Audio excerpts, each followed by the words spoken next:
തലേ ദിവസം രാത്രിയിൽ കണ്ട കൂണ് ഞാൻ പറിക്കാനായിട്ട് ചെന്ന് കറിക്കൂണാണ്. ഒരുവിധം നല്ലപോലെ മണ്ണിൽ നിന്ന് പൊങ്ങി വിടർന്നു. ഇനി നിർത്തിക്കൊണ്ട് നിന്ന് കഴിഞ്ഞാൽ കൊള്ളിയല്ല. അപ്പോൾ രാവിലെ മണ്ണിൽ നിന്ന് ഊരാനായിട്ട് ഞാൻ ചെന്നു. അവനെ മണ്ണിൽ നിന്ന് പറിച്ചെടുത്ത് ഈസിയായിട്ട് പോകുന്നു. പക്ഷേ പുഴു പ്രാണികളെല്ലാം ഉണ്ട്. അതിലും അപകടകാരിയായ ഒന്ന് ഈ കാണുന്ന ആഫ്രിക്കൻ ഒച്ചാണ്. അത് 3 എണ്ണമാണ് അതിലത്തെ കൂണെ പിടിച്ച് നിൽക്കുന്നത്. കഴിഞ്ഞ വർഷം മീനച്ചിൽ താലൂക്കിൽ, കേരളത്തിലെ മീനച്ചിൽ താലൂക്കിൽ ഇത് വ്യാപകമായിട്ടുണ്ടായിരുന്നു. കോട്ടയം ജില്ലയിൽ പല യൂട്യൂബിൽ ചാനലുകളിലും പലരും ഇത് വാർത്തയാക്കിയിരുന്നു.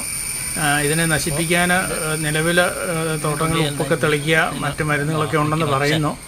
എങ്കിലും നമ്മുടെ വീടും പരിസരവും വൃത്തിയാക്കി ഇടുക, കരിയില കൂടിക്കിടക്കുന്നതൊക്കെ തെളിച്ചിടുക, തോട്ടം തെളിച്ചിടുക എന്നൊക്കെയുള്ളതാണ് ഇതിൻ്റെ ഏറ്റവും നശിപ്പിക്കാനുള്ള ഏറ്റവും എളുപ്പമാർഗം. ഏകയാലും ഇവൻ ഈ വർഷത്തെ മഴ അടച്ചു പിടിക്കുന്നതോടുകൂടി പെരുകാനുള്ള സാധ്യതയുണ്ട്. തുടക്കത്തിലെ തന്നെ എല്ലാവരും അവരവരുടെ കൃഷിയും കാര്യങ്ങളും സംരക്ഷിക്കാൻ വേണ്ടി പരിസര പ്രദേശങ്ങൾ വൃത്തിയാക്കിയിടുക, ഇതിനെ നശിപ്പിക്കുക, കാണുന്നവർ ഇതിനെ നശിപ്പിക്കുക, അത്രയേ ഉള്ളൂ. മറ്റ് പ്രതിവിധികളൊന്നും ഇതുവരെ സർക്കാർ എടുത്തിട്ടില്ല. Thank you. ആഫ്രിക്കൻ ഒച്ച്.